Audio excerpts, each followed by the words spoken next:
यो हो बहसको साथमा गरिमा विकास बैंक, एक्सेस टु ऑल। गर्भदेखि बलियो भूगर्भ सिमेन्ट, भूगर्भ सिमेन्ट। कामना सेवा विकास बैंक, प्रगतिको आधार कामना सेवासँगको कारोबार। Vinayak Siddha College, committed for quality education. Medanta Ayurved Health Home.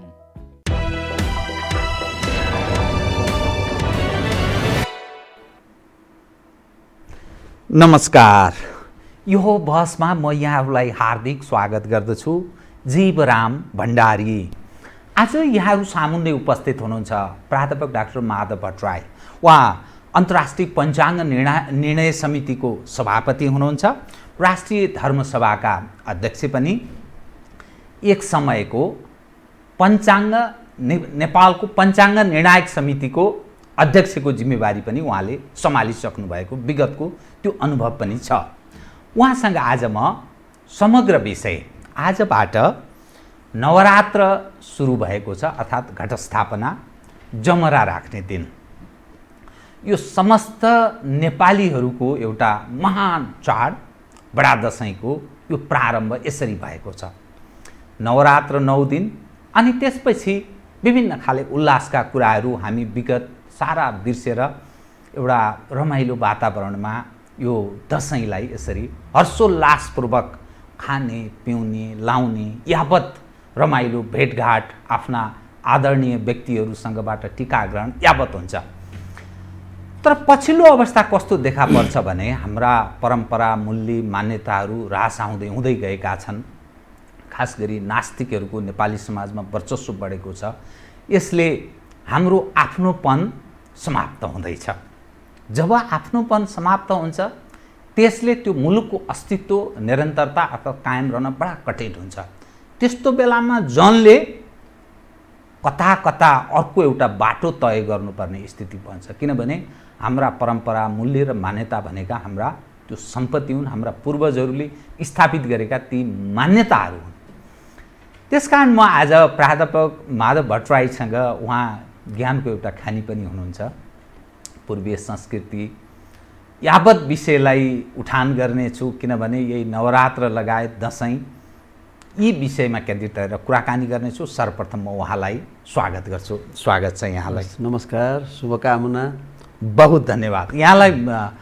सर्वप्रथम त म यो टेलिभिजनमा आएपछि तपाईँसँग पहिलोपटक कुरा गर्दैछु र आज बडा शुभ दिन पनि छ, नवरात्र अर्थात् घटस्थापना। मैले आज यहीँबाट प्रारम्भ गर्छु। यो नवरात्र यो भनेको के? नवरात्र त 9 रात भनेको 9 दिन 9 रात हामी अटुट रूपमा दुर्गाका विविध रूपहरूको पूजा आराधना गर्छौँ। शक्ति उपासना, शक्ति आराधना गर्ने यो सबैभन्दा महत्त्वपूर्ण अवसर हो। र 9 दिनसम्म यो आश्विन शुक्ल पक्षको प्रतिपदादेखि नवमीसम्म नवदुर्गाको पूजा गर्ने, विभिन्न नाम, विभिन्न रूपका देवीहरू, दुर्गाहरू हुनुहुन्छ, उहाँहरूको पूजा आराधना गर्ने र त्यसको प्रसाद स्वरूप दशमीका दिन टीका प्रसाद ग्रहण गर्ने, मान्यजनहरूबाट आशीर्वाद ग्रहण गर्दै। त यो हाम्रो लामो परम्पराको यो पर्व भएको हुनाले यसलाई हामी नवरात्र, यसलाई हामी नेपालीमा नवरथा पनि भन्छौँ। नवरथा पनि भनिन्छ। त्यो नवरात्रमा अब यो यहाँकै कुरा सुन्दाखेरि, हजुर, दुर्गा भगवतीको हजुर पूजा आराधना हुन्छ, शक्ति प्राप्तिको लागि त्यो उपासना गरिन्छ, हैन? हजुर। त किन त्यहाँ नारी प्रतीकको रूपमा दुर्गाकै किन गरिन्छ? होइन, अब शक्ति त के भने उहाँ आदि शक्ति हुनुहुन्छ। शक्तिको साथ मिलेन भने शिव शवमा परिणत हुनुहुन्छ। सबमा माने मुर्दामा, लास माने निष्क्रिय हुनुहुन्छ, काम गर्न सक्नुहुन्न। काम गर्न नसक्ने व्यक्ति के हो? त्यो शव नै हो, मुर्दा नै हो। यो सबै जति पनि नारायणको पनि त्यही हो, लक्ष्मीको साथ चाहिन्छ। कृष्णकै कुरा गर्ने राधाको चाहिँ प्रेरणादायी शक्ति चाहिन्छ। अनि उहाँ आफ्नो कार्यमा क्रियाशील हुनुहुन्छ, समर्थ हुनुहुन्छ। त्यो दृष्टान्त होइन हाम्रा शास्त्रहरूले त्यसको चाहिँ निर्देश गरेका छन्, पुराणहरूले त्यसको व्याख्या गरेका छन् र हामी त्यसलाई त्यो मान्यतालाई अङ्गीकार गर्दै आजसम्म आइरहेको छ। अत्यन्त लामो परम्परा छ र शिव शक्त्या युक्तो यदि भगवती शक्त प्रभावितुम भने शिव पनि काम गर्नलाई शक्तिको साथ भएन भने हुँदैन, सफल हुनुहुन्न भनेर यो परम्परा हो। र हाम्रो फेरि संस्कृति के हो भने नारी प्रधान संस्कृति। हामी नारी र पुरुष बराबर होइन, नारी प्रधान हो, नारी प्रधान हो हाम्रो। तर पूर्वीय संस्कृति चाहिँ पुरुष प्रधान भयो भन्ने आरोप हुने गर्छ। त्यो आरोप लगाइन्छ। माने यस संस्कृतिको अनुयायीले त्यो व्याख्या गर्नुपर्छ। यो विधर्मीले विदेशीले दिएको यो व्याख्या हो। हाम्रा किताबमा लेखेको छ सहस्रम त पितृणी माता गौरवेण तिरिचेते। पिताभन्दा माता 1000 गुणा बढी गौरवशाली छन्, गौरवपूर्ण छन्। त्यो मैले भने हो त, यो त हाम्रो हजारौँ वर्ष अगाडि हो, अभिलिखित छ हाम्रा शास्त्रमा, त्यो मान्यता छ होइन। त्यस कारणले गर्दाखेरि समग्रमा मेरो निवेदन गर्नुको आशय के हो भने हामी नारी शक्तिलाई सबभन्दा पहिलो स्थान दिन्छौँ र अनि त्यसपछि पुरुष शक्ति आउँछ। यद्यपि दुईटैको समान सहयोगबाट यो सृष्टिको यो समाजको सञ्चालन हुन्छ, तर प्रमुखता मान्यता हामी नारीलाई दिन्छौँ। त्यसैको प्रतीकको रूपमा यो दशमी, यो विजया दशमी पर्व अर्थात् बडा दसैँ यो अहिले हाम्रो प्रत्यक्ष छ। किन हामीले यत्रो महत्त्व गरेका छौँ भने नवदुर्गाको पूजा होइन, त्योभन्दा पनि अब हामीलाई शक्ति चाहियो भने महाकाली, विद्या चाहियो भने हामीलाई सरस्वती, महासरस्वती होइन, ऐश्वर्य सम्पत्ति चाहियो भनेर हामी महालक्ष्मीको पूजा गर्छौँ होइन। यो हाम्रो एउटा सिद्धान्त हो र हाम्रो व्यवहार पनि हो होइन। त्यसो हुनाले हामीहरूले यो नारी शक्ति यो अहिले दसैँ आएको छ र हामीले विशेष दसैँलाई हामीले दसैँको सन्दर्भमा यो कुरा उठाएका छौँ। तर अरू पर्वमा पनि हामीले पूजा गर्नु भने पहिले हामीले नारीलाई नै गर्छौँ, महादेवलाई गर्नुभन्दा पार्वतीलाई नै गर्छौँ। भन्नु पर्यो भने पनि हामी के भन्छौँ, गौरी शङ्कर भन्छौँ। प्रारम्भ शङ्कर गौरी भन्यो भने पाइँदैन भन्न, त्यो त व्याकरणले अशुद्ध मान्छ।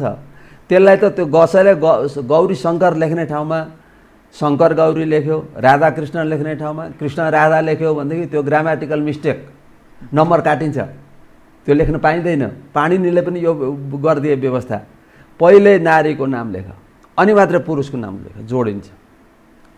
नारी महिमा र महत्त्व हाम्रो पूर्वीय संस्कृति कति महत्त्व दिएको रहेछ। अब म यहाँसँग नि यही बडा दसैँकै सन्दर्भमै फेरि विषय प्रवेश गराउँछु, थप अगाडि बढाउँछु। जमरा राख्ने दिन हो। जमरा किन राख्ने? जमरा त पहिले अब कोही कोहीले यो पनि प्रश्न हो, जमरा भनेको पनि एवाङ्कुर हो, जौको अङ्कुर, जौ टुसाउनु पर्यो, त्यो चाहिँ बढ्नु पर्यो, त्यसलाई हामी जमरा भन्छौँ। अब जमरा किनभने एउटा देवीलाई मनपर्ने, दुर्गालाई मनपर्ने, शक्तिलाई मनपर्ने होइन। यो हाम्रो त यो त हाम्रो अहिले चाहिँ के भन्नु, फेरि मान्छेले जहिले पनि विज्ञानसँग जोड्छन् क्या। अहिलेको विज्ञानकै हिसाबले गऱ्यो भने अहिले बाटा मानिसहरूले जमराको जुस बेच्नु थाले। काठमाडौँ नेपालमा पनि त्यो यो सुरु भयो, विदेशमा अलिअलि देखाएको थियो हामीले। माने त्यो तागत असाध्य रोग निको पार्छ आयुर्वेदिक हिसाबले हेर्ने भने। जमरा अथवा जौका परिकारले र कुनै पनि रोगमा अरू सबै कुरा निषेध हुनसक्छ, जौको निषेध हुँदैन।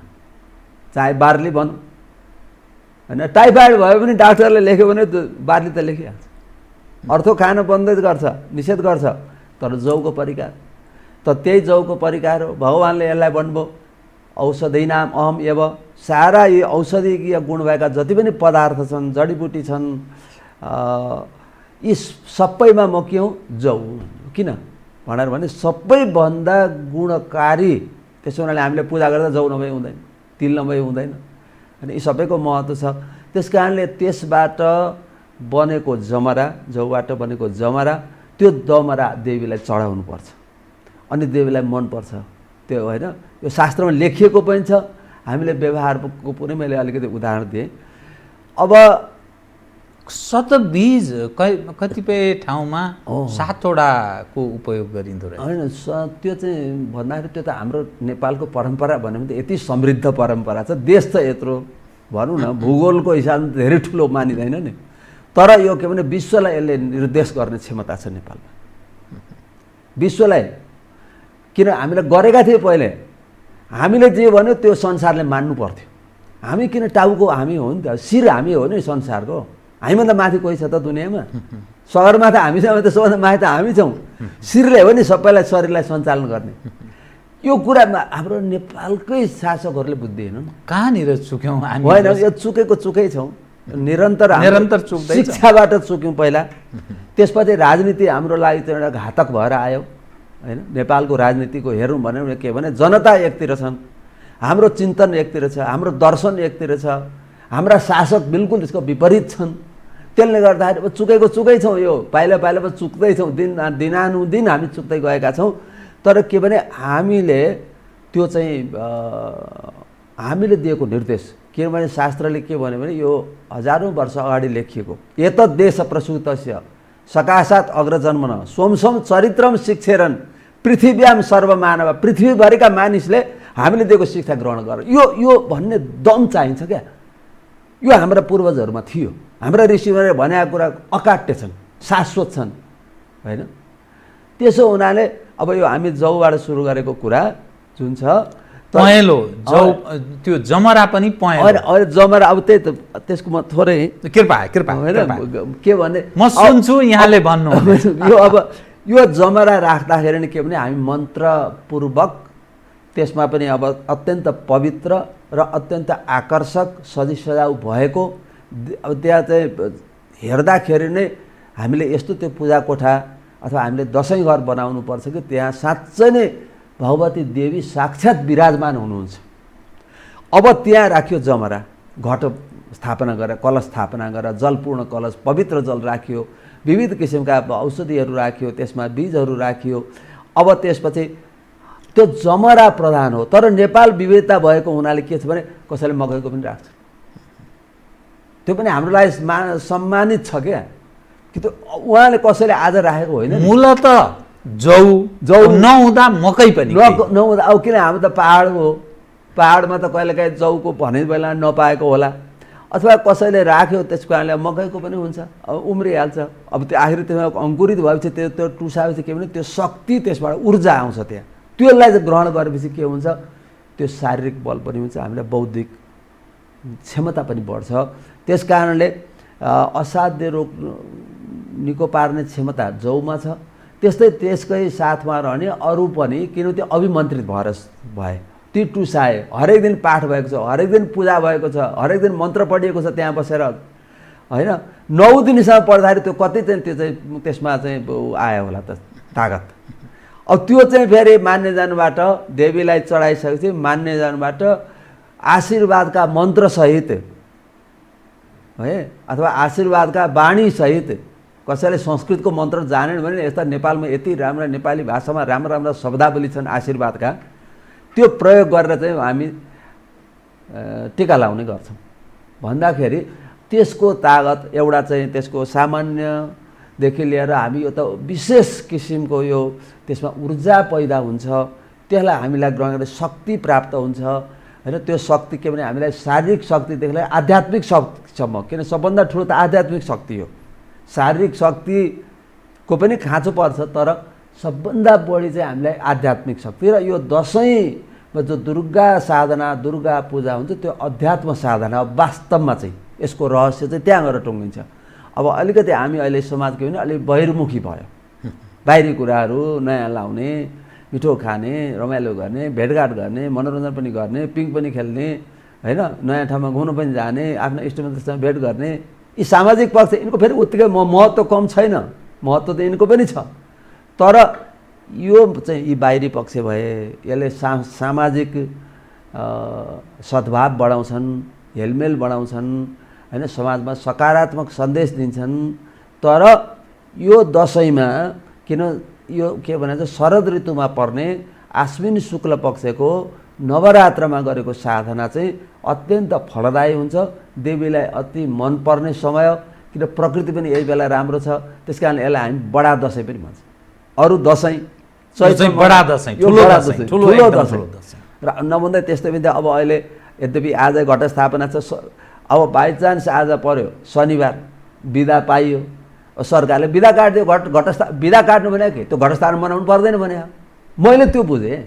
जनैको पुण्य दिन बिदा काटेको मतलब जनै लाउनु जरुरी छैन भन्यो सरकारले, हो कि होइन?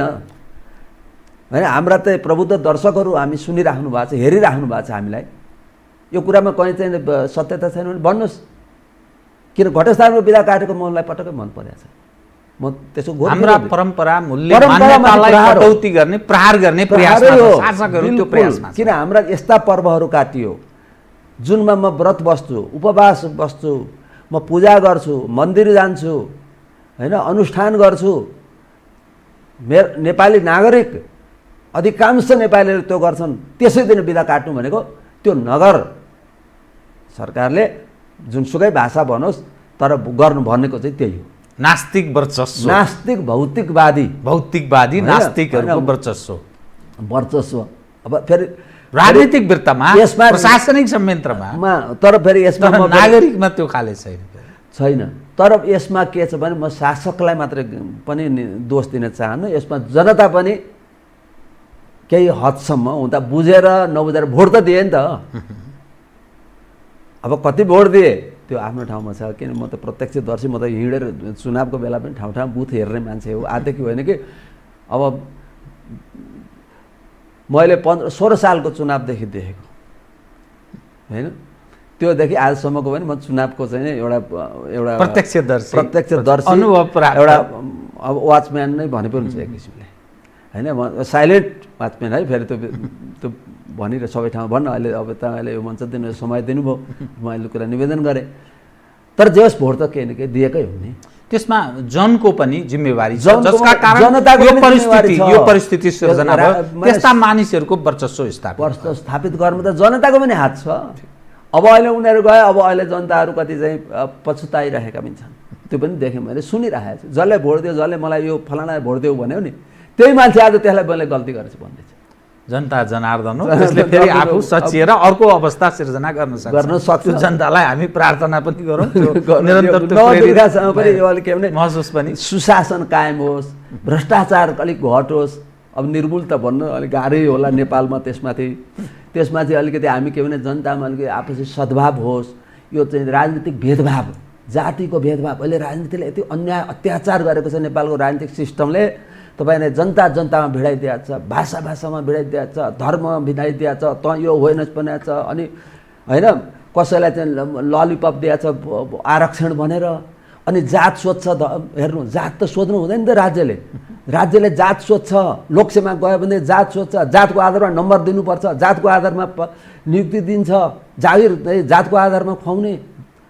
त्यस्तो विभाजनमा चाहिँ राजनीतिक कर्मीहरूको लटरम्ब फल फलिरहेको हुन्छ, अनि टपक्क टिपेर खानलाई असाध्य उत्पाद एउटा पक्ष। ठिक छ, यहाँसँग म त्यो विषय पनि पछि कुरा गर्नेछु नै। अब जमरा राख्ने विधि कुन बेला र हरेक दिन यो नवरात्रको जुन यहाँले दुर्गा भवानीको जसरी पूजा हुन्छ, भगवतीहरूको हामी उपासना गर्छौँ। हजुर, माधव भट्टराई उभा छ भने मैले अब यो कसरी गर्ने र कुन दिन कुन देवी भगवतीको त्यो पूजा पाठ गर्ने, कसरी गर्ने, त्यो विधि चाहिँ अलिकति बताइदिनु पर्यो यहाँले। अब पहिला नवरात्रको पहिलो दिन घटस्थापना, घटको कलश, जलपूर्ण घडा, त्यसको स्थापना गर्ने, जमरा राख्ने, त्यसलाई सकेसम्म साइत हेर्ने पनि हाम्रो यहाँ परम्परा छ नेपालमा। मुहुर्तको ठुलो महत्त्व छ र एउटा परिपाटी पनि छ। सकेसम्म मुहुर्तको अनुसरण गर्ने। त्यो यसपटक 11, अब नेपाल पञ्चाङ्ग समितिले 11:46 भनेको छ, 11:45 पछि होइन, 45-46, 11 बजेर 45-46 मिनट पछि त्यो गर्ने। किनभने त्योभन्दा पहिला अलिक समय राम्रो छैन।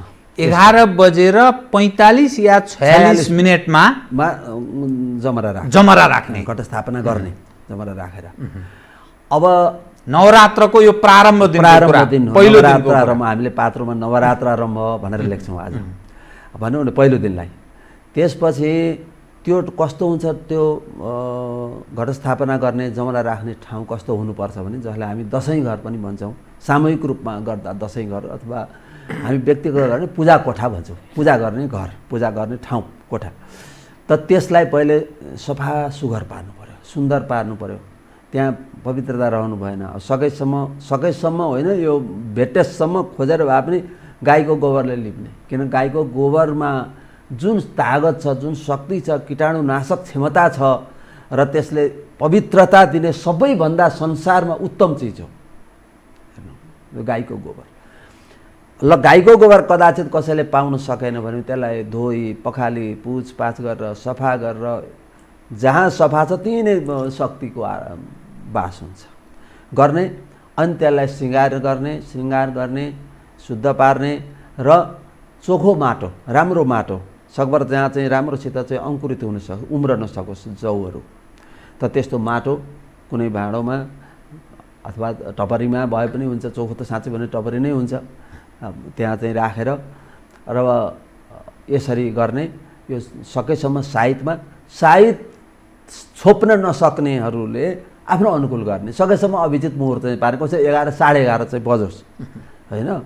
त्यसपछि किन अहिले पहिलेको समय चाहिँ मैले पनि नक्षत्र राम्रो परेको छैन हगि, 11:30 भन्दा पहिले नगरौँ मेरो एउटा चाहिँ के भने अनुरोध होइन। अब त्यो भने कसैको आवश्यकता हुन्छ, कसैका बाध्यता हुन्छन्, कसैले बिहान 8 बजे लाएर कहाँ पुग्नु पर्ने होला, ड्युटीमा खटिनु पर्ने होला, काममा जानुपर्ने होला, कति होइन मान्छेका आवश्यकताहरू होलान्, त्यस्तोलाई अर्कै कुरा हो। तर सामूहिक रूपमा गर्ने र साइत छोप्न खोज्ने मान्छेले चाहिँ सकेसम्म मैले अघि भनेको समयलाई अनुसरण गर्नु होला। र त्यसमा चाहिँ अब मन्त्रका त अब धेरै छन्, पूजाका विधिका किताब पाइन्छन्, पद्धति, दुर्गा पूजा पद्धतिका किताबहरू पनि, दुर्गा पूजा पद्धति भन्ने पुस्तक पाइन्छ, त्यो बजारमा पनि उपलब्ध हुन्छ, घर घरमै पनि राखेका हुन्छन्। अब सबैले पण्डित पुरोहित लाउने सम्भावना रहँदैन, सामूहिक रूपमा गर्दा त पण्डित पुरोहितबाट गराइन्छ। अब व्यक्तिले गर्दा हरेक घरमा पण्डित खोजेर्न गाह्रो हुन्छ र साँच्चै भन्यो भने पण्डितबाट गराएको भन्यो भने आफूले गरेको राम्रो, आफूले भनेको आफै हो नि त, किन आफूलाई के काम छ त्यो पनि उसले भनिराख्नु परेन, आफ्नो लागिको कर्म भयो, आफ्नो लागि सकेसम्म पहिलो प्राथमिकता आफैले पूजा गर्ने। तर अब सकभर विधिलाई पछ्याउने, विधिको अवलम्बन गर्ने पद्धतिको पुस्तकबाट त्यो आएन भने यति त आउँछ अलमोस्ट सबै नेपालीलाई कि जयन्ती मङ्गला काली भद्रकाली कपालिनी दुर्गा क्षमा शिवा धात्री स्वाहा सोधा नमस्तुते, यो यस्तो मन्त्र हो। यहाँ सबै भक्तिका शक्तिका नामहरू छन् होइन, जयन्ती मङ्गला काली भद्रकाली सबै छन्। त उहाँहरूलाई यो जमरा राख्दा पनि अब हरेक दिन पाठ गर्दा पनि हामीले अनि दसैँको टिकै लाउँदा पनि यो मन्त्र प्रयोग गर्न सकिन्छ। यस्तो पावन पवित्र मन्त्र हो, यो प्रयोग गर्ने। अथवा आएन पहिलो दिन छ भने अब यस्तो छ, नवदुर्गाका नाउँ पनि म निवेदन गर्नेछु कृपा होइन। पहिलो दिन चाहिँ शैलपुत्री, त्यो पनि हाम्रै नेपालसँगै जोडिन्छ। शैल त भने पहाड, शैल भनेको पहाड, कहाँ छ त सबभन्दा ठुलो पहाड पनि नेपालकै नाम आउँछ, पर्वतकी छोरी पार्वती होइन। पर्वतस्य अपत्यम स्त्री, पर्वत राज हिमालयकी पुत्री पार्वती, दुर्गा शक्ति, अब जे नाम भनौँ त यही भएको। त पहिलो दिन शैलपुत्रै नमः, शैलपुत्रीलाई म प्रणाम गर्छु, नमस्कार गर्छु र पहिलो दिन शैलपुत्री भगवती दुर्गाको पूजा गर्छु भनेर पूजा गर्ने पहिलो दिन होइन। अब अरू दिन क्रमैले द्वितीया तृतीया हुँदै जान्छ। पहिलो दिन शैलपुत्री, त्यसपछि दोस्रो दिन प्रथमम शैलपुत्री च, द्वितीयम ब्रह्मचारिणी, तृतीयम चन्द्रघण्टेति कुष्माण्डेति, चतुर्थकम पञ्चमम स्कन्दमातेति, षष्ठम कात्यायनीति च, सप्तमम कालरात्रिति महागौरीति चाष्टवम, नवम सिद्धिदात्री च नवदुर्गा प्रकीर्तिता। 9 दिन गएपछि सिद्धिदात्री भगवती, 9औँ दिन सिद्धि भयो। अब 8 दिन पूजा गरेर 9 दिन त्यहाँ पहिलो दिन शैलपुत्री, दोस्रो दिन ब्रह्मचारिणी, तेस्रो दिन चन्द्रघण्टा, चौथो दिन कुष्माण्डा गर्दै गएर हामी नवमीको तिथिसम्म, महानवमीको तिथिसम्म हामी के गर्छौँ भगवतीको दुर्गा पूजा गर्छौँ। नवमीको दिन सिद्धिदात्री, अब हामीले 8 दिन 9 दिनसम्म गरेको पूजाको सिद्धि हामीलाई मिल्छ मिल्दछ भन्ने विश्वासको साथ नाउँ पनि भगवतीको त्यही छ, पूजा गर्ने। र हरेक दिन यो आफ्नो पूजा कोठामा बसेर जप गर्ने, कुनै दीक्षा लिएको छ मन्त्र लिएको छ भने मन्त्रको जप गर्ने, स्तोत्रहरूको पाठ गर्ने, देवीका भगवतीका दुर्गाका अनेक अनन्त नाम छन्, सहस्र नाम छन्, अनन्त नाम छन् हैन। अब यसको व्याख्या त सबै पुराणहरूले गरेको छ, शास्त्रहरूले गरेको छ, देवी पुराण छ, देवी भागवत छ, मार्कण्डेय पुराण छ, कति छन् कति ग्रन्थ हैन। अरू शास्त्रहरूमा सबै ठाउँमा निर्देश छ, विश्लेषण विवेचन छ देवी दुर्गा शक्तिको विषयमा, यसको पूजाको विषयमा। अब जति सम्भव हुन्छ कमसेकम हामीले सकेसम्म है, अब यो पनि सबैलाई म अब यो किन कसैलाई अलिक गाह्रो पनि हुन्छ, दुर्गा सप्तशती यो चाहिँ हाम्रो जहाँ पूजा हुन्छ, अब यो दसैँ घरहरूमा सामूहिक गर्ने ठाउँमा हाम्रो अब राष्ट्रले गर्ने हनुमान ढोकामा त यी हुन्छन् नै दुर्गा सप्तशतीको पाठ।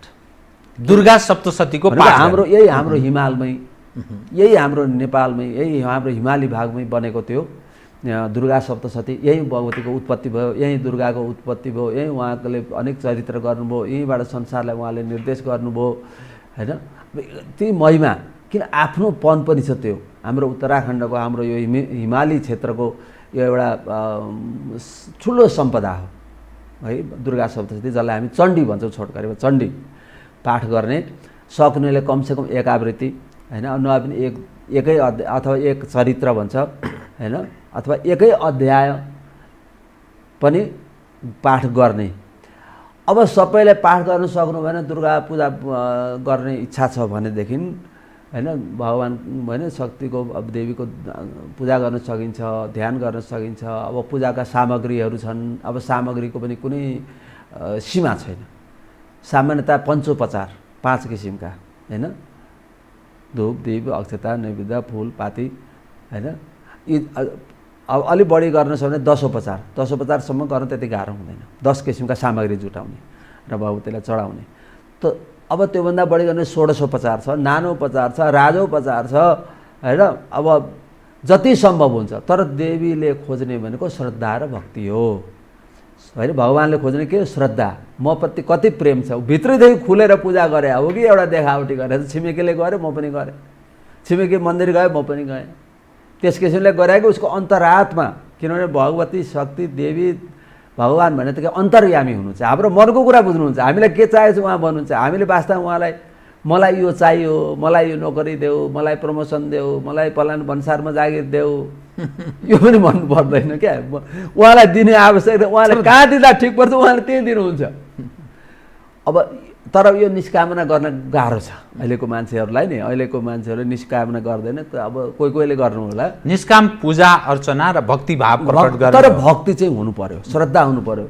श्रद्धाले भयो भने हामी फुल मात्रै चढाउँ, फल मात्रै चढाउँ, अब जे छ आफूसँग त्यो चढाउँ। अब अहिले म होइन महँगीको मार छ होइन, अर्को चाहिँ महामारी छ। हुन त देवी दुर्गा पनि महामारी हो, त्यो पछि चर्चा गरौँला हामी। महामारी भने के हो, दुर्गा नै हो। उहाँले के म महामारी स्वरूपमा चण्डीमै लेखा, चण्डी पढ्यो भने सबै प्रश्न छ र मेरै आराधना गरौँ यो महामारी म सिद्धाइदिन्छु भन्नुहुन्छ। फेरि यही चण्डीमा उहाँले के भन्नुभयो, दुर्गा सप्तशती म महामारी स्वरूपमा छु, महामारी स्वरूपमा आउँछु र विनाश गर्छु। अब के छ त उपाय? उपाय पनि यही छ कि मलाई नै खुसी पार म महामारी सिद्धाइदिन्छु।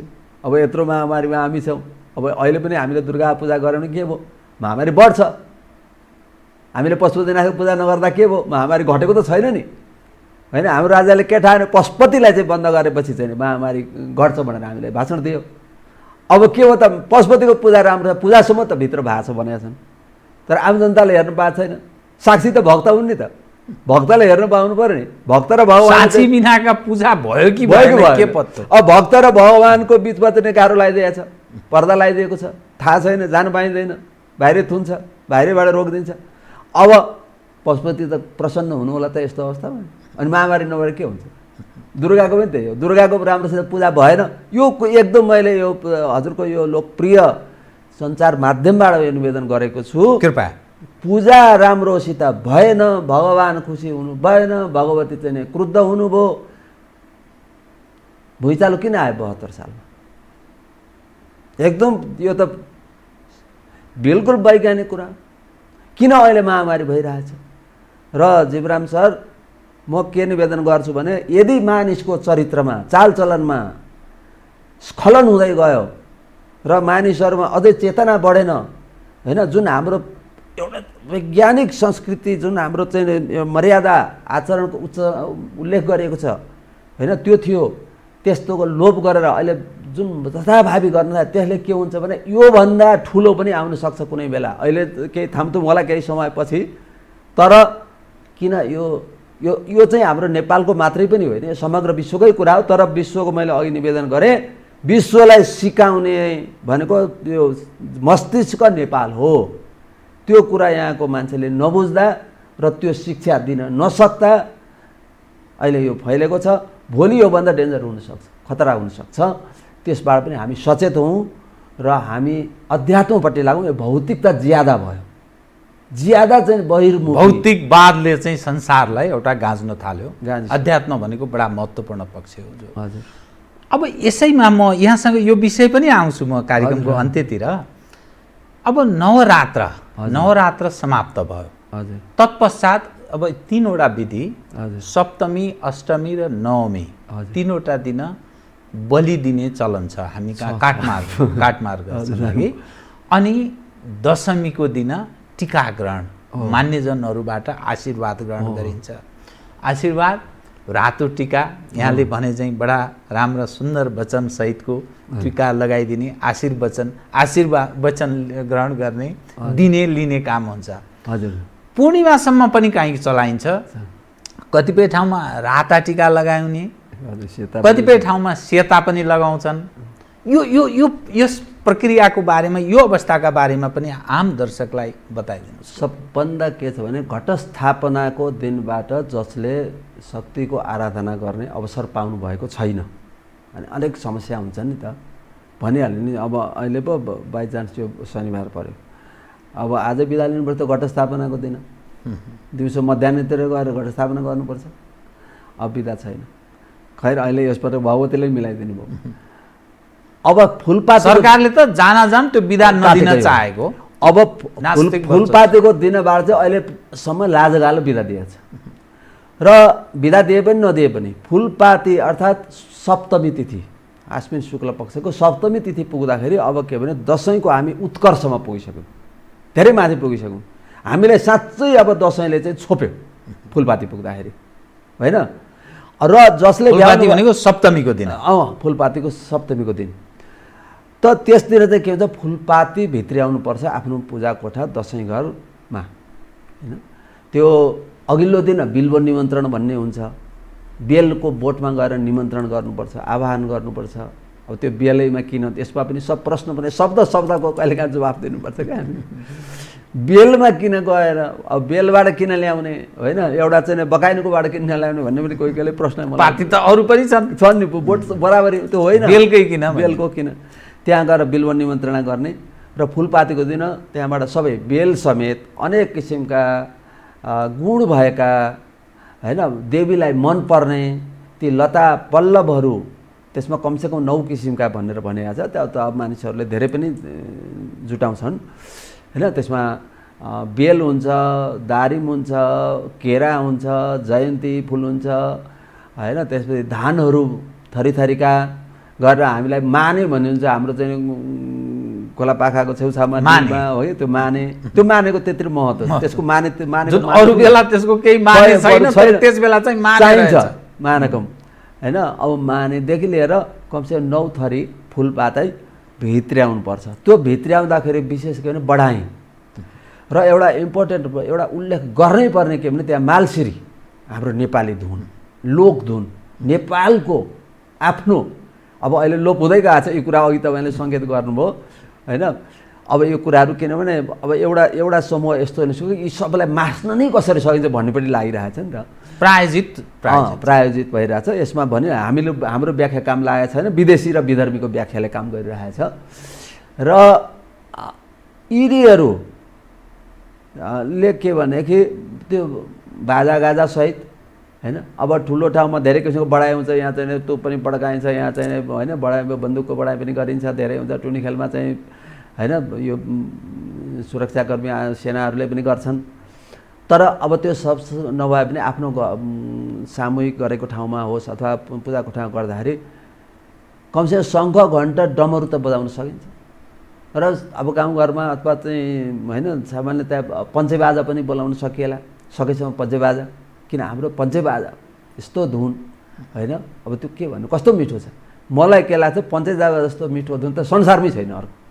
म दाबीको साथ हाम्रो लोकबाजा हो, लोकबाजा त्यो सबभन्दा पुरानो सभ्यताको विकास भएको ठाउँ हो नि त नेपाल त, यो हाम्रो हिमाल त यहाँदेखि हाम्रै होइन। अब त्यो मालसिरी धुन गाउने है, मालसिरी धुन गाउने, पञ्चेबाजाहरू अरू बाजाहरू बजाएर बडाइसित खुसियालीसित उत्सव, साँच्चै उत्सव भनेको आनन्द दिने, त्यो आनन्ददायी त्यो अवसर होइन त्यो मिलाउँदै हामीले फुलपाती भित्राउनुपर्छ।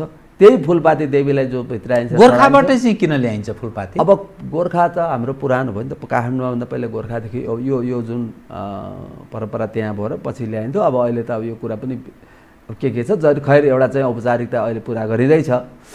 तर गोर्खाबाट ल्याएर अब पहिले त हिँडेर ल्याउँथे, अब अहिले यातायातै भए पनि कमसेकम गोर्खाकै फुलपाती यहाँ ल्याउने यो हाम्रो चाहिँ मौलिक परम्परा थियो। खैर जे होस्, अब गोर्खाबाट ल्याउने अब चाहिँ होइन यहाँ हनुमान ढोका भित्राउने राष्ट्रिय रूपमा, त्यसपछि जिल्ला जिल्लामा पनि हुन्छ कति ठाउँमा, र मानिसहरूले सामूहिक रूपमा आफ्नो बन्धु मिलेर आफ्नो टोल मिलेर होइन पनि गरे हुन्छन्, दसैँ घरहरू बनाए हुन्छन्। त जहाँ पनि त्यो गर्दाखेरि के भने अब बलि पनि त्यहाँ अघि जोड्नु भएको छ। अब कति मान्छेले सप्तमीको दिन पनि बलि दिन्छ र मुख्य बलि चाहिँ अष्टमीको दिन हो, महाअष्टमी होइन भोलिपल्ट, र फुलपातीको दिन पनि दिन्छन्। र फुलपातीको दिनबाट चाहिँ अब यहाँ कति छ भने हामी हाम्रै तराईमै पनि देख्छौँ, अब घटस्थापनादेखि नगरेको मान्छेले फुलपातीको दिन पनि देवीको चाहिँ प्रतिमाहरू राखेर सजाएर त्यहाँ चाहिँ बडा चाहिँ भजन कीर्तन नृत्य गरेर त्यो एउटा मेला जस्तो गरेर मानिसहरूको त्यहाँ चाहिँ यस्तो भिडभाड यस्तो दर्शन गर्नलाई मानिसहरू लाग्छन्। त्यो गरेर चाहिँ कमसेकम फुलपातीदेखि पनि गइदिन्छ। अब तर उहाँहरूको कतिको के छ भन्दाखेरि त्यो मूर्ति विसर्जन गरिदिने पनि चलन छ। तर हाम्रो उपत्यकामा र पहाडी क्षेत्रमा त्यो मूर्ति विसर्जनको त्यति प्रचलन छैन। किन हामी प्रायः कति धातुकै मूर्ति पनि राख्छौँ अथवा अरू मूर्ति भए पनि हामी त्यसलाई सुरक्षितै राख्छौँ। किन उहाँलाई त्यतिका दिनसम्म विसर्जन गर्दा हामीले माया पनि लाग्छ होइन। एउटा चाहिँ किन यतिका दिनसम्म पूजा गरेर राख्यो, सधैँ त्यहाँ चाहिँ हामी झुकेर नुहाएर हामीले प्रणाम गऱ्यौँ। अब त्यसलाई कसरी फ्याँक्रे खोलामा लगेर कहीँ लगेर भनेर, तर खै त्यो आफ्नो जे परम्परा, किन म परम्पराको सम्मान गर्छु है, परम्पराको त्यसो हुनाले अब उहाँले जसको जे चलन छ, किन परम्परा उहाँले बसाएको होइन कि उहाँका पूर्वजले बसाएको, त्यो परम्परालाई मान्नुपर्छ, सबैले सम्मान र त्यो गरिन्छ। यसरी फुलपाती हुन्छ। अष्टमीको दिन चाहिँ महाअष्टमी। महाअष्टमीको दिनमा सबैभन्दा महत्त्वपूर्ण भनेको बिहानको पूजा आजा पाठ ध्यान जप यी सबै सधैँ हुन्छन्। अब अष्टमीको दिन चाहिँ महागौरी नामकी दुर्गाको पूजा हुन्छ र राति कालरात्रि सबभन्दा महत्त्वपूर्ण, कालरात्रि सकेसम्म त मध्यरात्रि। अब यहाँ पनि फेरि परम्परा के छ, कोही कोहीले मध्य दिनमा पनि गर्छ, कालरात्रि भनेर मध्य दिनमा गर्ने चलन पनि छ, त्यो पनि थाहा छ यहाँ हामीलाई। तर किन शास्त्रको निर्देश त धेरै जसोले राति नै गर्छन् र बलि गर्नेहरूले पनि त्यसै बेला गर्छन्। हाम्रो यहाँ चाहिँ धेरै धेरै बलि हुन्छ, राज्यले गर्ने बलि, र यो पनि एउटा महत्त्वपूर्ण। यो बलि गर्दाखेरि त्यसै गर्ने होइन, दिनभरि उपवासमा बस्नुपर्छ। जो कर्ताहरू हुन्छ, त्यो जो कर्ता भएर बसेको हुन्छ उसले चाहिँ उपवास गरेर बिल्कुल चोखो खाएर अब त्यो बलि गर्ने समयमा त्यहाँ पायस हवन पनि हुन्छ, अरू किसिमको हवन पनि हुन्छ। त्यसका कालरात्रि पूजाको पनि एउटा पद्धति छ, पद्धति अनुसार गरिन्छ र बलि दिइन्छ होइन। र यसरी महाअष्टमी मनाइन्छ। यो पनि अब दसैँको एकदम माथिल्लो एउटा उत्कर्ष। नवमीको दिन, अब नवमीको दिन भनेको अब नवदुर्गाको सिद्धिदात्री भगवती, सिद्धिदात्रै नमः, सिद्धिदात्री भगवतीलाई म आज प्रणाम गर्छु भन्ने अब त्यो पूजा विधि पाठ चण्डीपाठ इत्यादि सबै हुन्छ।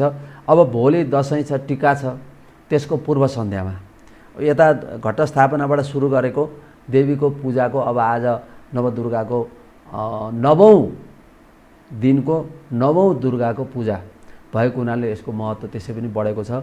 अब खुसियाली बढेको छ, उत्सव बढिरहेछ। अब त्यो सबै हाम्रा बाजा गाजा पूजा मालसिरी यी सब हुन्छन् यो बेला पनि। र किन अब भोलि आउँदाखेरि त अब अहिले अलिक फरक भयो।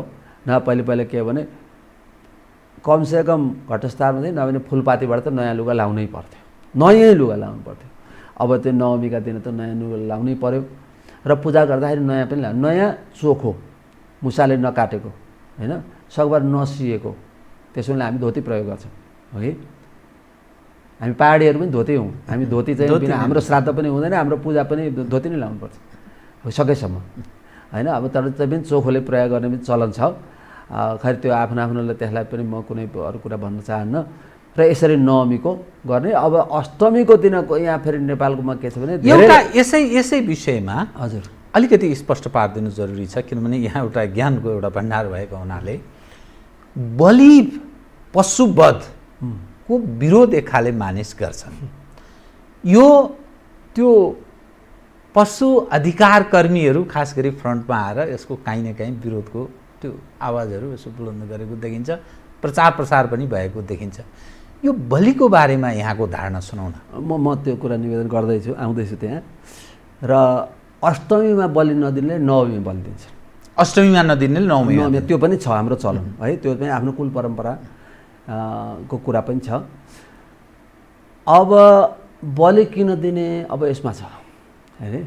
बलि भनेको के भने यो बलि भनेको त सामान्य भने पूजा नै हो। बलिको अर्थ पूजायाम, त्यसको सामान्य तर बलिका धेरै अर्थ पनि छन्। त्यो बलि भनेको त्याग पनि हो, समर्पण पनि हो होइन। बलिदान पनि भन्छन् नि त्यो मान्छेले होइन। राष्ट्रको लागि त्याग गरे, आफूलाई चाहिँ अर्पित दिए, बलिदान भन्छन्। त बलि भनेको पशु बलिको कुरा छ यहाँ अहिले हामीले बुझ्नु पर्ने। पशुको बलि देवताको पूजाको सन्दर्भमा देवीलाई अर्पण गरिएको जुन पशु हो त्योलाई चाहिँ पशु चढाएर गरेको पूजा नै हो त्यो हैन। अरू बेला आफू खुसी गरेको, आज मलाई चाहिँ बिदा छ हैन, आज शनिबार छ, आज चाहिँ मलाई फुर्सद छ, आज रमाइलो गर्नु छ, यो बेला म चाहिँ यस्तो खालको पशु काट्छु भन्ने त्यो हत्या हो। शास्त्रले यो भनेछ। यज्ञमा यस्तो हैन देवताहरूलाई देवीहरूलाई चाहिँ चढाउनको लागि यदि बलि गरिन्छ त्यो र त्यसलाई प्रसादको रूपमा गरिन्छ, ग्रहण गरिन्छ, देवतालाई चढाएपछि त्यो प्रसाद हुन्छ। देवता त्यसकारणले देवान पितृन समभ्यर्च्य खादन मांसम न दोष भाग, मासु नै खाने हो भने प्रसाद बनाएर खानुपर्छ र मात्रै दोष लाग्दैन, नत्र भने जथाभावी मासु खाँदाखेरि के छ प्रत्यवाय लाग्छ, दोष लाग्छ, त्यसले पाप लाग्छ, त्यो हत्या हो, पशु हत्या भन्छन् त्यसलाई। अब यो चाहिँ पशु बलि। पशु पुष्पार्घ धूपैश्च गन्धदीपैश्च तथोत्तमै विप्राणाम भोजनै हो भनेको हाम्रै चण्डी। त्यस कारणले मैले अनुरोध अघि गरेको चण्डी किन पढ्ने, महामारी बुझ्नु पनि चण्डी पढ्नु पर्यो। तर हाम्रो नेपालको हो, हाम्रो राष्ट्रियता बुझ्नु पनि चण्डी पढ्नु पर्यो, हाम्रो हिमाली गौरव बुझ्नु पनि पर्यो, अध्यात्म बुझ्नु पनि चण्डी मात्रै पढे पनि हुन्छ, शक्ति प्राप्त गर्नु पनि। र पशु बलिकै कुरा बुझ्न पनि चण्डी पढिदिनुहोस्, मेरो निवेदन त्यो। चण्डी नपढ्ने, अब अरू शास्त्रको त कुरा छोडिदिउँ, कालिका पुराण नपढ्ने हैन, यज्ञको निमित्त गरेको पूजाको निमित्त गरेको बलि चाहिँ त्यो पूजा नै भयो, त्यसलाई वध भनिँदैन हैन। तस यज्ञको निमित्त गरेको त्यसलाई अवध भनेको छ। अरू बेला वध भनिँदैन, त्यसलाई अवध अवध हैन, त्यसलाई चाहिँ वध होइन, त्यो अरू बेलाको चाहिँ वध हो, हत्या हो। त्यस कारणले आफू खुसी गर्न पाइँदैन। तीनटा कारणबाट पहिले यो पशु भनौँ न वध गरिन्थ्यो, पशुलाई मारिन्थ्यो। अब त्यो फेरि पशुको पनि छ। अब यो त फेरि लामो कुरा छ, रहस्यको कुरा छ, यसलाई धेरै पनि अब हामीसँग समय पनि सीमित हुन्छ, म संक्षेपमा मात्रै निवेदन गर्छु। अब यसको ठुलो शास्त्र छ है, वेददेखिको कुरा आउँछ। पहिला त यो बलि बुझ्न वेदै पढ्नुपर्छ। अब वेद पढ्ने मान्छे त औँलामा गर्ने भइसके, अब वेद पढ्ने मान्छे कहाँ पाइन्छ नेपालमा हैन। नेपालमा के भारतवर्षमा पनि वेदै पढ्ने अझ बुझ्ने मान्छे त अत्यन्त कम छन्। त्यसपछि गएर शास्त्रको कुरा आयो, होइन धर्मशास्त्रका ग्रन्थहरूमा यी सब एक एक एक लेख्छ तिमी चाहिँ पशु बलि गर्छौ भने यो गर यसरी गर मासु खान्छ मांसाहार गर्छौ भने यो गर सबै तोकिदिएको छ यो सोचको चाहिँ कुनै हालतमा नगर होइन तिमीले खान्छौ तिमीलाई गर्छौ भनेर भने तिमीले अब भनौँ न अझ बलि गर्न सक्छौ अझ बोकोको बलि त्यसको मासुबाट आजसम्म हानि भएको थाहा छैन छ रोग बर्ड फ्लू पनि खसीको मासु बोका मासुबाट भएको छैन केबाट भएको छ कुनै हालतमा पनि कुखुराको नखाऊ भनेको छ कुनै हालतमा गाईको त नामै पनि के लिनु हो कि कुखुराको चाहिँ हुँदै भएन अब गाईको त हामी नाम त्यो उच्चारण गरेर पनि हामीले गाह्रो हुन्छ गोवधको कुरा गर्दा त सबभन्दा बढी रोग त्यहीँबाट सर्छ यो त हामीले यो अगाडि अहिलेका एकदम टिनएजरहरूले पनि देखेका छन् नि त किन कुखुरा पुर्नु पर्यो त्यसरी परेवा त पुरिएन नि त कतिपय मानिसहरू यो प्राण भएका अथवा प्राणीको संहार गरेर जुन भक्षण गरिन्छ नि यो कस्तो धर्म हो भन्ने एउटा प्रश्न उठाउँछन् स्वयं यहाँ चाहिँ यो म त शाकाहारी आजीवन म त जन्मसिद्ध शाकाहारी हो मेरो तर बलि प्रथाको होइन म बलिको समर्थक भन्दा परम्पराको समर्थक हुँ त्यस कारणले परम्पराको समर्थक हुँदाखेरि मलाई बलि विरोधी के भने बलि समर्थक पशु बलि समर्थकको रूपमा मलाई कति मान्छेले भन्छन् म भन्ने मेरो व्यक्तिको कुरा भन्दिनँ म कहिल्यै पनि म व्यक्तिको कुरा कहिल्यै भन्दिनँ मैले कहिले म यो के भने अब आज घटस्थापना दिन्छु मैले सायदै कुनै पनि मन्दिरमा कति मन्दिरमा गएँ नेपाल भारत होइन कति ठाउँका धेरै देशकै पनि कति मन्दिरमा पुगेँ मैले कहिल्यै पनि भगवान्सँग मलाई यो पहिला बनाइदिनुहोस् परीक्षामा जाँचमा जागिरमा भन्नु परेन होइन अब त के भन्नुला त यो उमेरमा भनेर भने अब मैले के भने शास्त्रमा जे लेखेको त्यो भनेको छु मैले यो सबै कुरा शास्त्रमा लेख्छ खान्छौ भने यसको खाऊ यसरी खाऊ यो चाहिँ कहिल्यै पनि कुनै बेला नखाऊ व्रत गर्दा यो खाऊ व्रत नगरेको बेला यतिसम्म खान छुट छ सागमा यो खाऊ अन्नमा यो खाऊ होइन दालमा यो खाऊ वनस्पतिमा सबै लेखिदिएको छ बा अब नहेर्ने नपढ्ने नबुझ्ने बुझ्न नचाहने बुझेर बुझ पचाइदिने अनि अर्काको विधर्मीले भनेको कुरा पछि कुद्ने अरू बेला फेरि बलिको कुरा चाहिँ सुनसान हुन्छ फेरि दसैँ आयो अनिखेर बोलेछ मान्छे चपाचप काटिया छन् कति हिंसा भएछ बलात्कार भएछ किशोरी एकदम साना बालिकाहरूमाथि 3 बार नबोल्ने मान्छे बलिमा बोल्छ यो किन के को कारण यो विधर्मी र पाखण्डीहरूको कारण हो यो कि जहाँ हेर्नु अहिले तपाईँ कति समाचार आइरहेछ साना बालिकाहरूलाई बलात्कार गरेर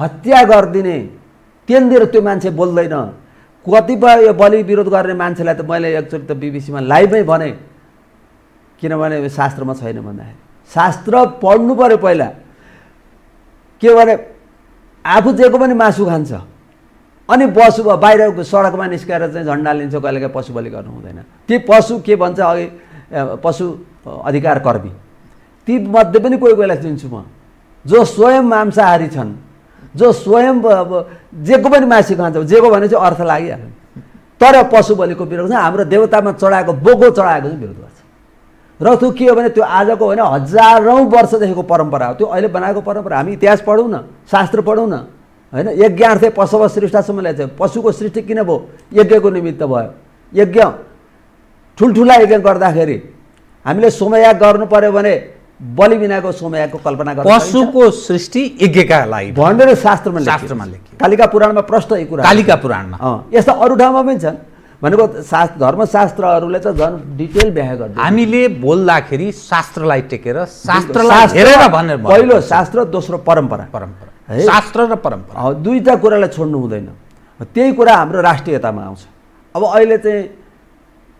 अहिले हाम्रा जात्राहरूमा कहिलेकाहीँ इन्द्र जात्रामा चाहिँ गर्छ भनेर यही हाम्रै नेपालको सरकारले काटिदियो बजेट पछि जनताको यस्तो पब्लिक प्रेसर आयो कि अनि सरकार त्यहाँ चाहिँ फेरि दिन बाध्य भयो अब अस्ति मात्रै चाहिँ हाम्रो रातो मच्छरनाथको यात्राको कुरा गरौँ सरकारले रोक्ने भन्छ बाबा यति लामो इन्द्र जात्रा र मच्छेन्द्रनाथ र संसारको जात्राको नमुना हो पुरानोमा पनि इन्द्र जात्रा जति पुरानो संसारमा छैन आजसम्म कहीँ पाइँदैन त्यति पुरानो जात्रा अब त्यसलाई ब्रेक गरेर त्यसलाई सिद्ध्याउने अब रातो मच्छेन्द्रनाथ जस्तो भावा त्यहाँ त के भने यो देशको सबैभन्दा माथिल्लोदेखि लिएर सबैभन्दा तल्लो तबकाको मान्छे त्यसमा सहभागी हुन्छ। यति समावेशी छ। अब यिनीहरूले समावेशीको कुरा गर्न सुहाउँछ?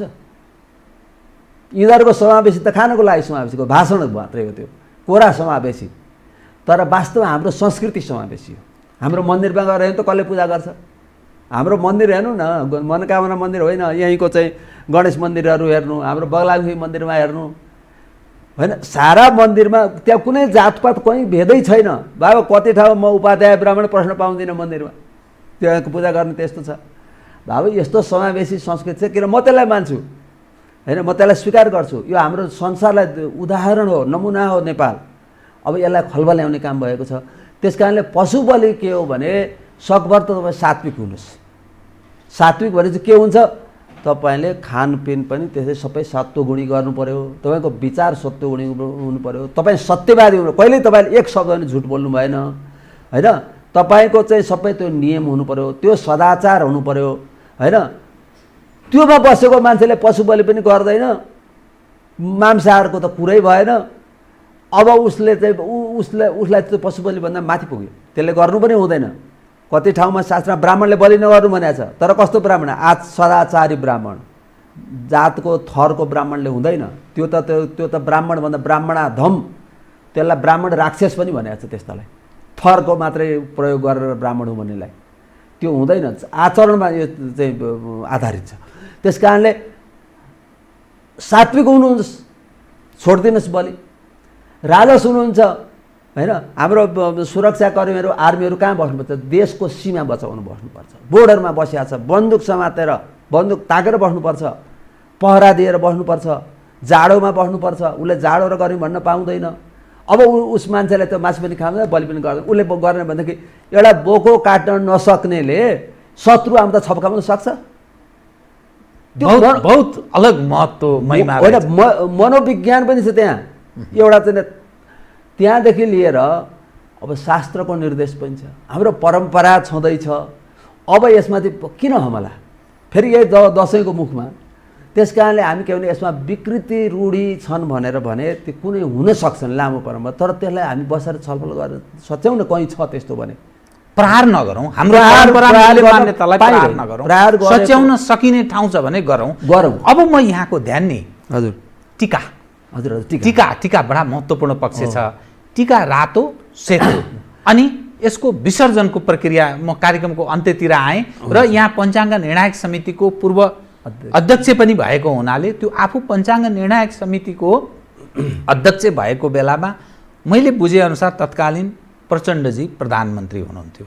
यहाँलाई के निर्देश पनि भयो जस्तो मैले सुनेको छु, त्यो विषय पनि अलिक उजागर गरिदिनुहोस्। यो दुईटा पक्ष कृपया।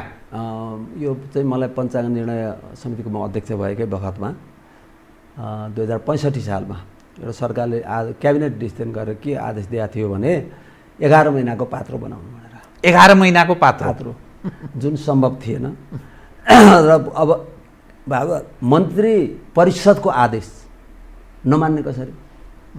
नेपालको मेरो राज्य त त्यही हो नि त, मेरो अभिभावक हो नि सरकार, म त्यो छानिरहेको छु त्यही दिनसम्म। मलाई त्यस्तो आदेश त मसँग सल्लाह पनि छैन, सुझाव पनि छैन। आफू खुसी अब आदेश गरे। अब के भने तर सबै ज्योतिषीहरू धार्मिक विद्वानहरू अधिकांश अलमोस्टले के गर्यो भने यो हुँदैन भन्नेमै गए। अब कसरी गर्ने त भन्दाखेरि हामीले ठुलो धर्मसभा गऱ्यौँ प्रज्ञा प्रतिष्ठानमा दिनभरिको। त्यसमा सरकारका पक्षका प्रशासकहरू पनि आमन्त्रण गरियो। कोही अब ल होइन 11 महिना बनाउनुपर्छ भन्ने पनि केही मान्छे थिए, तिनलाई पनि हामीले बोलायौँ। अरू धार्मिक संस्थाका ज्योतिषीय संस्थाका लाई गरेर पञ्चाङ्ग निर्णायक समितिले त्यो सभा गर्यो। त्यो सभाको दिनभरिको छलफलको निष्कर्ष के निस्क्यो भने यो कुनै हालमा सम्भव छैन। पञ्चाङ्ग किन हामी पला सेकेन्डको हिसाब गरेर एउटा पात्रो बनाउँछौँ, तिथि निकाल्छौँ, पर्व बनाउँछौँ, निर्णय गर्छौँ।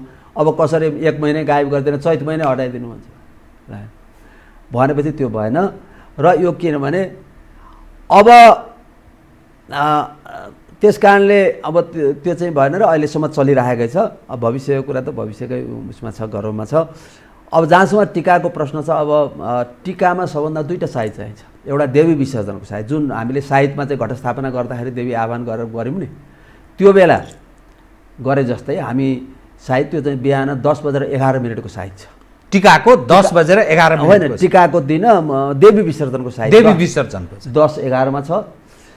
त्यसपछि देवी विसर्जनको अब देवीलाई हामीले बिदा गऱ्यौँ, 9 दिनसम्म हामीले त्यहाँ राख्यौँ, विराजमान गऱ्यौँ, पूजा गऱ्यौँ, आजा गऱ्यौँ, गल्ती गरेर माफ पाऊँ भनेर भन्यौँ, हामीलाई कृपा गर्नुहोस्, आशीर्वाद दिनुहोस्, शक्ति दिनुहोस्, हामीले सबैको केही कामना छ भने माग्यौँ पनि, नभए पनि कहिलेका हामी मैले गर्दा राज्य नै राम्रो होस् भन्छु होइन, नेपाल होइन मेरो गुमेको चाहिँ गौरव हो, त्यो गौरव प्राप्त होस् भन्छु, मेरो हिन्दू राष्ट्र गयो, हिन्दू राष्ट्र स्थापित हो भने चाहिँ बरु म कहिले काहीँ मन्दिरमा गइहालेँ भने झट्ट त्यो सम्झ्यो भने त्यो पनि भन्छु, नभए जे होइन यथे छसी तथा कुरु देवीसँग त के तपाईँको जे इच्छा छ जे गर्दा हामी सबैको कल्याण त्यो होस् भनेर भन्छु, त्यहाँ त भनेको छैन। तर जे होस् कामना हुने मान्छेले कामना पनि गरेर देवीलाई बिदा गर्ने। त्यसपछि त्यो जुन हामीले फुलपातीमा भित्राएको फुलपातीहरू छ त्यो प्रसादको रूपमा जमरा अनिवार्य भयो र चामलमा दहीले मुछेर, चामलमा दहीले मुछ्नुपर्छ। र अब यो धेरैले रातो रङ्ग किन भन्यो भने शक्तिको रङ। हामीले देवीलाई पूजा गर्दा के चढाउनुपर्छ? रातै चढाउनुपर्छ। फुल पनि रातै हेरेर देवीलाई सेतो फुल चढाइँदैन। कुनै विशेष देवीहरू हुनुहुन्छ जस्तै बगलामुखीलाई हामीले पहेँलो चढाउँछ, तर सामान्यतया देवीहरूलाई दुर्गाहरूलाई शक्तिलाई हामी के गर्छौँ? रातै चढाउँछौँ। वस्त्रै चढाउने रातै चढाउँछौँ, कालो पहेँलो सेतो चढाउँदैनौँ। त्यस कारणले टिका पनि हामी रातै प्रयोग गर्छौँ, यो सामान्य नियम हो। र मान्ने जनबाट अब यो सेतो पनि गर्नेछ, त्यो पनि म त माचकिरातको मान्छे, म त्यहाँ जन्मेको होइन, खोटाङ त्यहाँबाट म चाहिँ यहाँ चाहिँ पछि कलेज पढ्न आएँ काठमाडौँ, नत्र भने म त त्यहाँ पहाड हुँदै तराईतिर घुम्दै त्यहाँबाट पछि आएको। र त्यहाँको मलाई अनुभव छ, त्यहाँ कतिले सेतो पनि लाउनुहुन्छ, त्यो पनि मेरो लागि मैले अघि पनि निवेदन गरेँ, त्यो पनि मेरो लागि प्रिय छ, किन उहाँहरूको परम्परा हो नि। उहाँको आजको मान्छेले बसाएको परम्परा त होइन होइन। हामी दसैँ मान्दैनौँ, हामी रातो चाहिँ विरोध गर्छौँ भनेर त भने होइन नि। अब केही कारण परेर उहाँले सेतो लाउनु कुनै पुर्खाहरूले, अनि सेतो चल्यो, त्यसमा पनि किन कुल परम्पराको पनि महत्त्व छ। तर अधिकांशले रातो लाउँछन् र यो शक्तिको प्रतीक हो, ऊर्जाको प्रतीक हो, देवीको प्रतीक हो, त्यस कारणले रातोको प्रयोग गर्छौँ। अनि मान्यजनबाट हामी आशीर्वाद, त्यसमा सबैभन्दा प्रमुख मन्त्र हाम्रो छ आयुर्द्रोण सुते श्रियो दशरथे शत्रुक्षयो राघवे ऐश्वर्यम नौसे गतिश्च पवने मानश्च दुर्योधने शौर्यम शान्तनवे बलम हलधरे सत्यम च कुन्ती सुते सुज्ञानम विदुरे भवन्तु भवतां कीर्तिश्च नारायणे। कस्तो छ यहाँभन्दा ठुलो आशीर्वाद दिने कुनै ठाउँ छैन। त्यो त पराकाष्ठको आशीर्वाद। यो अहिले कोहीले भन्छन् यो पुरुषलाई मात्रै भन्छ, पुरुषलाई यो नारीलाई जसलाई त्यो पनि हुन्छ, तैपनि हाम्रो यो धेरैले चाहिँ गर्छन्। अब यसलाई कसैले शुद्ध नपढ्ने मान्छेले के भन्छ, हाम्रो गाउँतिर आइन रोस्ती भन्ने पनि भनिदिन्छन्, अशुद्ध तर सकभर शुद्ध्याउनुहोस्, नभए पनि जति जाने त्यो भन्नुहोस्। त्यो आएन भने अब जयन्ती मङ्गला अघि मैले भने जयन्ती मङ्गला काली भद्रकाली कपालिनी दुर्गाक्षमा शिवाधात्री स्वाहा स्वधा नमस्ते, अथवा कुनै पनि अब रोग महामारी छ, रोगान अशेषान अपहंसी तुष्टा रुष्टा तु कामान सकला नविष्टा भने पनि भयो। किन यत्रो महामारी छ, महामारीको रोग चाहिँ तपाईँ खुसी हुनु भने महामारी जान्छ, तपाईँ खुसी हुनु भयो भने महामारीले हामीलाई छोप्छ। त्यो श्लोकमा त्यो हो। त्यस कारण अब तीनवटा विषय चाहिँ एकैचोटि जवाफ दिनु होला, मसँग समय भएन। त्यसकारण पूर्णिमासम्म पनि लगाउने चलन छ कतिपय ठाउँमा, किन? एक दोस्रो, यो बडा दसैँ जसलाई हामी भन्छौँ महान चाड, यो समस्त संसारका हिन्दूहरूको हो कि नेपालीहरूको मात्रै हो कि त्यो ओमकार परिवारभित्र के स्थिति छ एकदम संक्षिप्तमा? र हिन्दूहरू त भारतमा पनि धेरै ठुलो सङ्ख्यामा छ, करिब 1 अरबको छ, तराईमा पनि अलग खालको फेरि ढङ्गले संसारमा छन्। त्यो उनीहरूले यो जसरी पहाडमा मनाइन्छ उनीहरूको अलिक फरक खालको के को कारण हो? यसको संक्षिप्तमा मसँग समय भएन। अब यस्तो छ, अब आफ्नो परम्पराअनुसार यो किन प्रसाद हुनाले, जस्तो हामी यो अनुष्ठान हो नि त, यो यज्ञ हो एउटा होइन, देवीको अनुष्ठानको एउटा प्रसाद हामी सकेसम्म त ताजा लाउने टिकाको दिन। अब नभ्याउने अनेक ठाउँमा माइती माओले दुनियाँबाट इष्टमित्र जाँदाखेरि पूर्णिमासम्म लाउने हाम्रो यता चलन छ। कति ठाउँमा अहिले अझैसम्म पनि टिका दिन मात्रै लाउने पनि चलन छ। त्यो आफ्नो आफ्नो परम्पराको म सम्मान गर्छु। कति ठाउँमा त जेवरामजे तिहारसम्म पनि टिका लाउँछ, दसैँको टिका कतै कतै देखाएको छु मैले, मिडियामै आएको छ। खैर त्यो अझै अलि अपवादै हुन थोरै ठाउँमा, तर धेरै मान्छेले पूर्णिमासम्म पनि लाउँछन्, त्यो आफ्नो अनुकूलताले। अब जहाँसम्म संसारमा छरिएका छन् त्यो हाम्रो नेपाली संस्कृति सबै ठाउँमा लगाएको छ र हाम्रो सनातन संस्कृतिको मूल हामी नै हौँ, त्यो हामीले दाबी गर्नुपर्छ। हामी नै हौँ मूल, हामीबाटै गएको, हामीले बगाइदिएको पानी, खोलाको पानी चाहिँ, नदीको पानी चाहिँ खाएको छन् संसारले। त्यो कुरा हामीले बुझ्नुपर्छ। हाम्रो हिमालय संसारलाई बचाएको छ, त्यो कुरा बुझ्नुपर्छ। त्यसले हाम्रो अनुसार सबैले गर्नुपर्छ। खैर अहिले विदेशमा पनि यसो घटस्थापनादेखि लिएर दसैँसम्मका सबै चाहिँ गतिविधि हाम्रो अहिले गर्छन् र हाम्रो संस्कृति विस्तार भएको छ, दसैँको विस्तार भएको छ। यो खुसीको कुरा हो। जहाँसम्म केही भिन्नता छ त्यो भूगोलले भिन्नता गराउँछ, होइन, प्रकृतिले भिन्नता गराउँछ, होइन। अब किन भन्दाखेरि अब त्यहाँ त्यो उपलब्ध भयो, फेरि हाम्रो नेपाल चाहिँ विदेशीहरूको उपनिवेश भएको नभएको, त्यस कारण हाम्रो यहाँ मौलिकता बच्यो। किन हामीले चाहिँ दही नै चाहियो, किन हामीलाई चामल चाहियो, किन जमरा चाहियो, त्यो नभए हुँदैन। त्यहाँ हामी भारतै गयौँ भने सबैले कहाँ दहीले मुछेको चामलको टिका खोज्छ त? त्यहाँ त रातो रङ्गलाई हुन्छ, त्यो होइन। हाम्रो त कृषिसँग पनि सम्बन्ध छ यो कुरा। किन गाई भैँसीले पाले दही हुँदैन, धान चामल हुँदैन। यी सब कृषिसँग पनि सम्बन्ध छ, प्रकृतिसँग पनि सम्बन्ध छ, धर्मसँग पनि सम्बन्ध छ, विज्ञानसँग पनि सम्बन्ध छ, अध्यात्मसँग पनि सम्बन्ध छ। र भूगोलले गर्दा र त्यहाँको अब यो अब उपनिवेश भएको कारणले भारततिर केही फरक भयो, होइन। उनीहरूले बिचमा उनीहरूको त लोप भइसकेको थियो यो किसिमले। तर लोप हुँदो रहेनछ। जस्तै नास्तिकले, जस्तै भौतिकवादीले गरे पनि अब तपाईँ नेपालमा कति थिच्न सक्नुहुन्छ थिच्नुहोस्, विदेशमा फैलिरहेको छ हाम्रो दसैँ। तपाईँ युरोप, अमेरिका, मैले साइत दिएको छु अहिले 19-20 देशको साइत अस्ति दिएँ दसैँको। अझै कति हाम्रो किन छुट्याएको भन्छ। ल हेर्नु, हामीले एउटा साइत निकाल्न कत्रो टाइम लाग्छ। हाम्रा विशेषज्ञहरू बसेर छलफल गर्नुपर्छ समितिमा। अब विदेशमा आइरहेछ भने यसरी दसैँको संस्कृति फैलिरहेछ। अब नेपालमा पनि यो फैलियोस्, यो राम्रो होस्, अब म त्यही चाहन्छु। शुभकामना।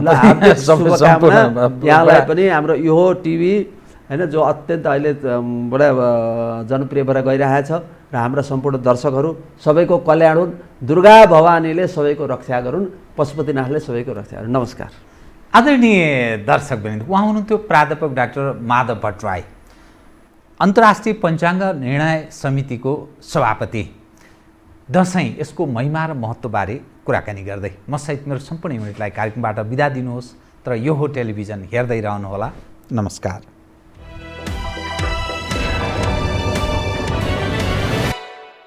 यो हो बहसको साथमा गरिमा विकास बैंक, एक्सेस टु ऑल। गर्वेदहुँ बलियो भूगर्भ सिमेन्ट। भूगर्भ सिमेन्ट। कामना सेवा विकास बैंक, प्रगतिको आधार कामना सेवासँगको कारोबार। Vinayak Siddha College, committed for quality education. Medanta Ayurved Health Home,